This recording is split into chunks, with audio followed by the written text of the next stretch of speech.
gawain sa pagkatuto bilang 4. Music. Paru-parong bukid.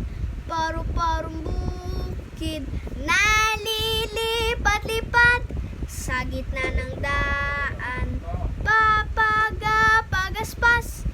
Isang bara ang tapis. Isang dangkal ang manggas. Ang sayang di kola. Isang piyasa ang sayad. May paineta pa siya. Uy! May suklay pa man din. Uy! Nagwas de ohetes ang palalabasin. Aakyat sa altar at mananalamin at saka lalakad ng pakendeng-kendeng.